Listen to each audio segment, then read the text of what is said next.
है, आपने आईआईटी कानपुर में भी पढ़ाई करवाई है। इसके साथ साथ आप IIM Ahmedabad, IIT Gandhinagar, NALSAR university, इन जगहों पे भी पढ़ा चुके हैं। फिलहाल समाज सेवा से जुड़े हुए हैं। आशा फॉर एजुकेशन नाम की एक संस्था चलाते हैं और 2002 में इनके काम के लिए इन्हें रमन मैग्सेसे अवार्ड से सम्मानित भी किया गया था। शुक्रिया प्रोफेसर साहब हमें वक्त देने के लिए। नमस्कार, नमस्कार जी। सर, आपको काफी अनुभव है, आपने देश से बाहर भी पढ़ाई की है, और देश में भी अन्य कई संस्थाओं में आपने पढ़ाई करवाई है। हम ये समझना चाहते हैं कि एकेडमिक कैलेंडर में देरी हो जाने को लेकर के काफी गंभीर है। सरकार भी, जो उन्होंने एनटीए से नोटिफिकेशन निकलवाया है कि अब वो परीक्षा करवाना चाहते हैं, और अदालत ने भी अपनी टिप्पणी में कहा है कि वो दखल इसलिए नहीं देना चाहती क्योंकि अनिश्चित काल के लिए बच्चों के भविष्य को दांव पे नहीं लगाया जा सकता है। हम ये जानना चाहते हैं आपसे कि ये जो देरी वाला आर्ग्यूमेंट है कि एकेडमिक कैलेंडर लेट होता जाएगा, इसमें कितना मेरिट है सर? बच्चे कितना लेट हो जाएंगे यदि अभी परीक्षा नहीं देते हैं? देखिए, मैं थोड़ी सी अलग बात करूंगा, इसलिए मैं पहले ये स्पष्ट कर दूं कि अ, मैंने अभी तक जहाँ भी पढ़ाया है, मैंने अपने किसी भी कोर्स में परीक्षा नहीं ली। ठीक है। मैं हर एक छात्र या छात्रा का 1-to-1 इवैल्यूएशन करता हूँ। मतलब अगर इंजीनियरिंग का कोर्स भी है तो उसमें सेमेस्टर में 3 बार करीब मिलता हूँ और मैं जानने की कोशिश करता हूँ कि उस छात्र या छात्रा ने कितना समझा, और उसके हिसाब से उसका मूल्यांकन होता है। और जब तक छात्र विषय को समझ नहीं लेता और जब तक मैं संतुष्ट नहीं हो जाता कि वो समझ गया है, तब तक वो प्रक्रिया पूरी नहीं होती। यानी कि मेरी दृष्टि में शिक्षा जो है वो सीखने सिखाने की प्रक्रिया है, वो सिर्फ नंबर लाके इम्तिहान पास करने की नहीं। लेकिन जो बात मैं कह रहा हूँ वो छोटी कक्षा में तो संभव है, लेकिन इतने बड़े पैमाने पे क्या हो, जी। इसके लिए आज मैं एक पहली बार एक प्रस्ताव रखने जा रहा हूँ।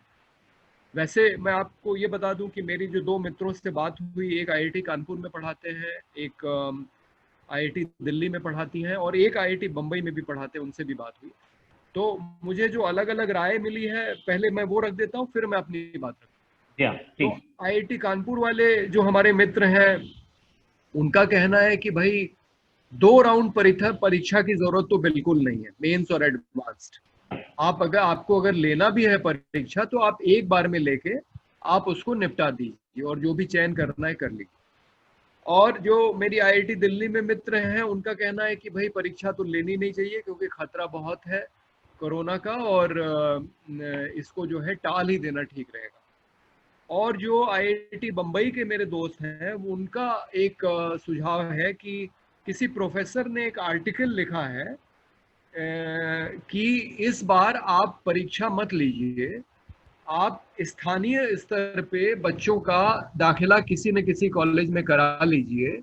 इस पे मैं अभी और बात रखूंगा। और 1 साल बच्चों को आप इंजीनियरिंग पढ़ने दीजिए किसी भी कॉलेज में, और उसके बाद 1 साल के बाद आप परीक्षा लेके उनकी यानी कि परीक्षा जो जो चयन वाली है वो 12वीं के बाद ना होके इंजीनियरिंग के पहले साल के बाद हो, और फिर उनको उनकी काबिलियत के हिसाब से आईआईटी उनको अलॉट कर दिया जाए। लेकिन मेरी राय ये है कि देखिए, कुल जो अभ्यर्थी हैं उनकी संख्या 8,58,000 है जी मेंस हाँ। के लिए आईआईटी में, जेई में। और शायद अब मेंस 2 बार होता है, तो कुल संख्या करीब आप मान लें 15-16 लाख है बच्चों की, जो आईआईटी में या किसी इंजीनियरिंग कॉलेज में प्रवेश चाहते हैं। अगर आप भारत में कुल मिला के सारे इंजीनियरिंग कॉलेजेस जो एआईसीटीई द्वारा रिकॉग्नाइज्ड है जी। उनकी सीट्स देखेंगे तो वो भी करीब है 15,53,809। ये कुल भारत के रिकॉग्नाइज्ड इंजीनियरिंग कॉलेजेस की सीट है। तो मेरा ये कहना है कि जितने लोग परीक्षा दे रहे हैं उतनी ही सीट है आपके पास, तो आप परीक्षा क्यों ले रहे हैं? अरे भाई, ये तो शिक्षा का सिद्धांत है कि शिक्षा का अवसर सबको मिलना चाहिए। और अगर कोई बच्चा इंजीनियरिंग पढ़ना चाह रहा है तो आप उसको पढ़ने का मौका दीजिए। और जो कोरोना का संकट है, इसके लिए मैं एक विशेष समाधान रखना चाहूंगा जो स्थायी भी हो सकता है। अब आप देखिए देश के अंदर 23 आईआईटी हैं। जी हाँ। कुल राज्यों की संख्या 28 है, आईआईटी 23 है। पूर्वोत्तर के 6 राज्यों को छोड़ के आपके हर एक राज्य में एक आईआईटी है। पूर्वोत्तर के 6 राज्यों के बीच में सिर्फ एक आईआईटी है गुवाहाटी में। गॉड। तो तो यानी कि आपके पास वो 5 राज्य हैं पूर्वोत्तर के जिसमें आईआईटी नहीं है, आसाम को छोड़ के, नहीं तो बाकी हर एक राज्य में एक आईआईटी है। तो अगर 8,58,273 बच्चों को आईआईटी मेंस की परीक्षा देनी है, जेई की, मैं बार बार आईआईटी कह रहा हूँ, इसके जी लिए हाँ। माफ कीजिएगा क्योंकि इसमें तो दाखिला एनआईटी और ट्रिपल आईटी और दूसरे कॉलेजेस में भी होता है। जी तो हाँ। जो अभ्यर्थी हैं वो उनकी संख्या अगर 8,58,273 है और अगर 23 आईआईटी है तो चयन की जिम्मेदारी आप 2300 आईआईटी को दे दीजिए और हर एक आईआईटी पे औसत जो संख्या बैठेगी वो बैठेगी 37,000 छात्रों की। हाँ, ये ठीक। बात ठीक है कि जनसंख्या घनत्व के हिसाब से किसी राज्य में ज्यादा और कम ज्यादा हो सकता है। ज्यादा हाँ अभ्यर्थी होंगे, किसी में कम होंगे। लेकिन अगर आप देखें तो तमिलनाडु में 527 कॉलेज हैं जो सबसे ज्यादा जहां कॉलेज हैं, और 2,79,000 सीटें। इसके बाद महाराष्ट्र में 372 कॉलेज हैं, 1,54,000 सीटें। और उत्तर प्रदेश के अंदर 296 कॉलेज हैं, 1,82,000 सीटें। तो मान लीजिए उत्तर प्रदेश में 2 आईआईटी हैं, एक कानपुर में एक बनारस में। जी। तो 37,000 अगर औसत बनता है तो मान लीजिए कि कुछ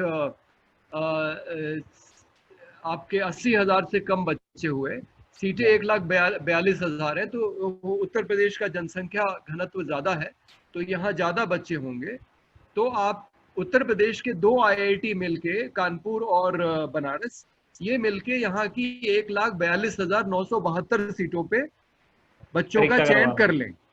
यानी यानी मेरा कहना है कि आप स्थानीय स्तर पे, जैसे उत्तर प्रदेश के सारे जो बच्चे हैं वो उत्तर प्रदेश के सारे कॉलेजेस में जो 296 कॉलेज हैं जिसमें 2 आईआईटी हैं, एक एनआईटी है इलाहाबाद में, इन कॉलेजेस में आप इनको समायोजित कर लीजिए। इसी तरह से पूरे देश में स्थानीय स्तर पे जो आईआईटी है उस राज्य की, वो ये फैसला कर ले कि उस राज्य का कौन सा बच्चा आईआईटी में पढ़ेगा, कौन सा एनआईटी में पढ़ेगा, कौन सा किसी दूसरे कॉलेज में पढ़ेगा, और आप सभी बच्चों को मौका दे दीजिए। और अगर ये व्यवस्था संतोषजनक ढंग से काम करती है तो अच्छी बात है। अब चयन कैसे होगा? चयन बिना परीक्षा के हो सकता है। वो कैसे? अगर एक आईआईटी में 200 प्रोफेसर हैं, 200 का आंकड़ा औसत है, तो अगर 37,000 बच्चे एक आईआईटी पे हैं जो प्रवेश लेना चाह रहे हैं उस राज्य के इंजीनियरिंग कॉलेजेस में, तो हर एक प्रोफेसर को करीब 185 बच्चों का इंटरव्यू लेना पड़ेगा ऑनलाइन, जो कोई बहुत बड़ी बात नहीं है। आप ऑनलाइन हफ्ते भर में आप 37,000 बच्चों का आप इंटरव्यू ले लीजिए। और मैं अपने अनुभव से बता सकता हूं कि 15 मिनट किसी बच्चे से बातचीत करने के बाद आपको पता लग जाएगा कि उसको उसको कितनी जानकारी है, उसका ज्ञान कितना है। तो इसमें थोड़ा सा ये सब्जेक्टिविटी आ जाएगी, लेकिन मुझे लगता है कि मूल्यांकन के लिए तो आपको शिक्षक पे ही भरोसा करना चाहिए। ये एजेंसी वगैरह ठीक है, लेकिन ऐसा नहीं है कि एजेंसियों में भी कोई गड़बड़ी नहीं होती है। मतलब आईआईटी की परीक्षा में भी एक बार आरोप लगा है कि पेपर लीक हो गया था, तो उस तरह की तो गड़बड़ियां होती ही हैं। तो एकदम आपकी चयन की प्रक्रिया 100% ठीक है, ये तो कोई भी गारंटी नहीं कर सकता। लेकिन हम ये मानते हुए कि आईआईटी में पढ़ाने वाले प्रोफेसर कम से कम थोड़ा ईमानदारी से चयन करेंगे, आप उनको ये जिम्मेदारी दीजिए कि हर एक प्रोफेसर 185 या 200 छात्रों छात्राओं का इंटरव्यू लेके और वो छात्र की काबिलियत तय कर दे, और उसके हिसाब से हर एक छात्र छात्रा का प्रदेश के आईआईटी एनआईटी किसी न किसी इंजीनियरिंग कॉलेज में आप एडमिशन ले लीजिए। और आईआईटी के अंदर एक प्रक्रिया होती है ब्रांच चेंज की। जैसे मैं बीएचयू में जब पढ़ने गया तो मुझे पहले साल केमिकल इंजीनियरिंग मिली थी, लेकिन पहले साल में मेरी परफॉर्मेंस अच्छी थी, इसलिए मुझे मौका मिला कि अगर मैं चाहूँ तो अपनी ब्रांच चेंज करा लूँ। तो मैंने अपनी ब्रांच केमिकल से मैकेनिकल करा ली थी। तो इसी तरह से साल भर के बाद जो बच्चा एनआईटी इलाहाबाद में पढ़ रहा है, अगर वो आईआईटी कानपुर या बीएचयू में पढ़ना चाहता है तो उसको आप मौका दे दीजिए, उसके जो 1 साल के बाद जो उसके नंबर आए हैं उसके आधार पे। अगर किसी सुल्तानपुर के कमला नेहरू इंस्टीट्यूट ऑफ टेक्नोलॉजी में पढ़ रहा है, वो इलाहाबाद में आना चाहता है, आप उसको मौका दे दीजिए 1 साल के बाद, उसका जो नंबर आया है 1 साल में उसके आधार पे।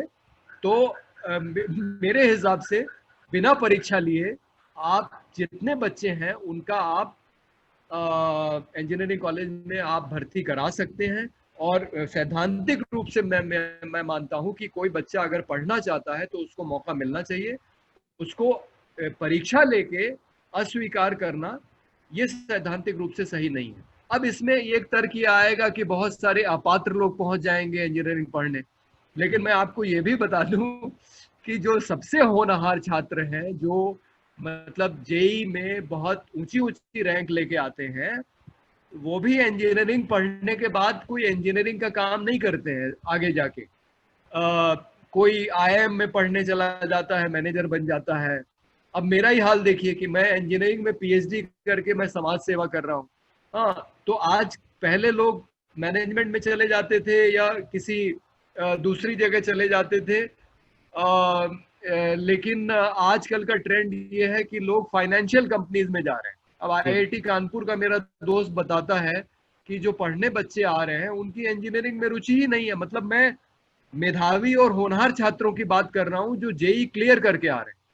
वो कोचिंग अटेंड करके और कोचिंग में इम्तिहान कैसे पास कर रहा है, कैसे अच्छे नंबर लाने हैं, ये तरीका सीख के वो इम्तिहान पास कर लेते हैं अच्छे नंबरों से, लेकिन उनकी इंजीनियरिंग में रुचि नहीं होती है। वो आगे जाके किसी फाइनेंशियल कंपनी में काम करते हैं।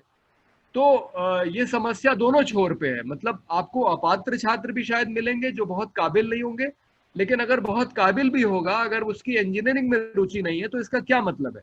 तो इस हिसाब से आप छात्र को मौका दीजिए। अगर वो कह रहा है कि वो इंजीनियरिंग पढ़ना चाहता है या पढ़ना चाहती है, तो आप उसको किसी न किसी कॉलेज में दाखिला कराइए और उसके बाद उसके ऊपर छोड़िए कि वो इंजीनियरिंग करके क्या करना चाहता है। तो इस प्रक्रिया में हो सकता है कि इंजीनियरिंग में रुचि लेने वाले छात्र आपको ज्यादा मिल जाए, तो ये वैसे भी ठीक रहेगा। और इससे हमको जो कोचिंग संस्थाओं का एक पूरा आधिपत्य है, वर्चस्व है, और वो कम से कम तोड़ने में मदद मिलेगी कि आप कोई परीक्षा नहीं लेंगे, छात्र के साथ इंटरव्यू करके अगर उसकी रुचि जान के उसका दाखिला लेंगे, तो कम से कम ये कोचिंग संस्थाओं का जो व्यापार है इस पे कम से कम अंकुश लगेगा। तो मुझे इतनी ही बात कहनी। ठीक है सर, आपने जैसे 3 अलग अलग प्रोफेसर की राय बताई जो अलग अलग आईआईटीज में पढ़ा रहे हैं। आपने अपना भी एक वर्क अराउंड दिया कि आप इस तरह से भी काम कर सकते हैं। जब इस तरह के आइडियाज अगर हैं और इन पर लोग जो पढ़ने पढ़ाने वाले लोग हैं वो इस तरह की बातें कर भी रहे हैं, आपको क्यों ऐसा लगता है कि सरकार या क्या वो सोच रही होगी इस तरह के विचारों के होने के बावजूद ये परीक्षा करवाने के पीछे, वो भी एक महामारी के बीच? जी देखिए, ये एक विडंबना है कि सिर्फ आईआईटी नहीं, इस स्कूल स्तर से, विद्यालय के स्तर से शिक्षकों की पढ़ाने में रुचि नहीं होती है, लेकिन परीक्षा लेने में ज्यादा रुचि होती है। और उत्तर प्रदेश जैसे राज्य में 10वीं और 12वीं का इम्तिहान 5,000 रुपए देके नकल करके बच्चे पास कर लेते हैं। अगर आपको पढ़ना लिखना नहीं आता है तो आपकी जगह कोई दूसरा भी बैठ के 10,000 रुपए में आपका इम्तिहान लिख देगा। और ये सिर्फ 10वीं 12वीं में यूपी बोर्ड की परीक्षाओं में नहीं होता है। लखनऊ के किंग जॉर्ज मेडिकल कॉलेज के छात्र और आईआईटी बीएचयू के छात्र पकड़े गए हैं दूसरे अभ्यर्थियों के स्थान पे परीक्षा देते हुए। यानी उसमें भी, वहां भी जो है कुछ धंधा चल रहा है पैसा कमाने का। तो इस तरह के वेस्टेड इंटरेस्ट है, निहित स्वार्थ है परीक्षा की प्रक्रिया में, कि जो शिक्षक पढ़ाता नहीं है किसी विद्यालय में, कॉलेज में, वो परीक्षा कराने में उसकी रुचि है, क्योंकि जब वो नकल कराता है तो उसको पैसा मिलता है, शिक्षा विभाग के अधिकारी को पैसा मिलता है, स्कूल के प्रबंधन को पैसा मिलता है। इसी तरह से आईआईटी की परीक्षा में तमाम कोचिंग संस्थान है जो बच्चों से, उनके माता पिता से पैसा कमाती हैं। तो ये जो पूरा निहित स्वार्थ है, ये इतना, इसका हमको अंदाजा नहीं है, ये इतना शक्तिशाली है कि हैदराबाद के अंदर चैतन्य और नारायण नाम के जो 2 कोचिंग संस्थान चलते हैं, इस समय मैं आपको अपने व्यक्तिगत अनुभव पे बता दूं कि सबसे ज्यादा छात्र जेई में आंध्र प्रदेश तेलंगाना से आते हैं, क्योंकि वहां पे ये 2 बड़े कोचिंग संस्थान हैं और दूसरा एक बड़ा केंद्र कोटा में है कोचिंग का, आईआईटी के लिए। तो चैतन्य और नारायण का प्रभाव ये है कि आज तक तेलंगाना और आंध्र प्रदेश के अंदर शिक्षा के अधिकार अधिनियम की धारा 1 के तहत जो 25% अलाभित समूह और कमजोर वर्ग के बच्चों को दाखिला मिलना चाहिए निजी संस्थान, निजी शैक्षणिक संस्थानों में, वो प्रक्रिया ही नहीं शुरू हुई है। उत्तर प्रदेश में तो दाखिले हो रहे हैं, गुजरात में हो रहे हैं, दिल्ली में हो रहे हैं, कर्नाटक में हो रहे हैं, लेकिन आंध्र प्रदेश और तेलंगाना में राइट टू एजुकेशन एक्ट का 25% वाला जो प्रावधान है कि गरीब बच्चे निजी स्कूलों में पढ़ सके, वो लागू ही नहीं हुआ इन कोचिंग संस्थानों के दबाव में, क्योंकि वो नहीं चाहते कि गरीब बच्चे इन निजी विद्यालयों में आए, क्योंकि उनको लगता है इनके आने से वहां का पढ़ाई का स्तर गिर जाएगा। तो इसमें पूरी परीक्षा की प्रक्रिया में निहित स्वार्थी तत्व इसमें शामिल है, और इसलिए उनकी जो पूरी जकड़ है संस्थान जो हमारी शिक्षा की प्रक्रिया के ऊपर, उसको भी तोड़ने की जरूरत है। ठीक है सर, हम 2 चीजों पर बात कर चुके हैं कि क्या ऑल्टरनेटिव्स हो सकते हैं, और दूसरा आपने निहित स्वार्थों की भी बात की है। थोड़ा हम डाइग्रेस करके आखिरी क्लोजिंग रिमार्क्स आपके लेना चाहते हैं कि जो छात्र अब डरे हुए हैं और जो अभिभावक अभी डरे हुए हैं, क्योंकि उन्हें ये लगता है कि सरकार यदि अपनी जो उसका निर्णय है उसको नहीं बदलती है और परीक्षा सितंबर से शुरू हो जाती है, पहले हफ्ते से 6 तारीख से, तो अब उन्हें क्या करना चाहिए, क्योंकि बच्चे बड़े परेशान हैं, उनके माता पिता बड़े परेशान हैं, पत्रकारों को भी लिख रहे हैं और सोशल मीडिया पे भी लिखे जा रहे हैं अपनी बात, और उन्हें ऐसा लग रहा है सुनवाई नहीं होगी। देखिए, ये बड़ा एक ऐसा मुद्दा है जिसपे लोग बहुत स्पष्ट भूमिका नहीं लेते हैं।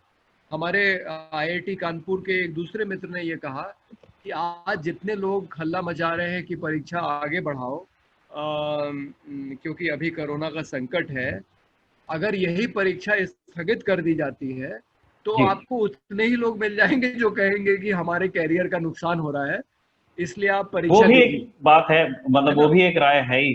जी हाँ, तो ये दोनों तरह की बातें कहने वाले लोग हैं। इसलिए हमको लगता है कि सरकार को जहां नीतिगत निर्णय लिए जाते हैं या पार्लियामेंट में जिसके ऊपर जिम्मेदारी है देश की नीतियां बनाने की, उसको समझदारी पूर्वक निर्णय लेना चाहिए। और अगर आप मुझसे पूछेंगे तो निर्णय ऐसा ही होना चाहिए कि बिना परीक्षा के चयन हो, ताकि लोगों को इकट्ठा ना होना पड़े, और इसका कोई तरीका निकालिए। मैं ये नहीं कह रहा हूँ कि मैं जो तरीका सुझा रहा हूँ कि हर एक आईआईटी का प्रोफेसर 185 बच्चों का साक्षात्कार करके तय करे कि किस बच्चे का चयन किस कॉलेज में होना चाहिए, वो मेरा समाधान है। लेकिन अगर इसमें हमारे नीति निर्माता दिमाग लगाएंगे तो कोई ना कोई तरीका ऐसा निकल सकता है कि आप बिना परीक्षा लिए छात्रों का चयन कर सकते हैं।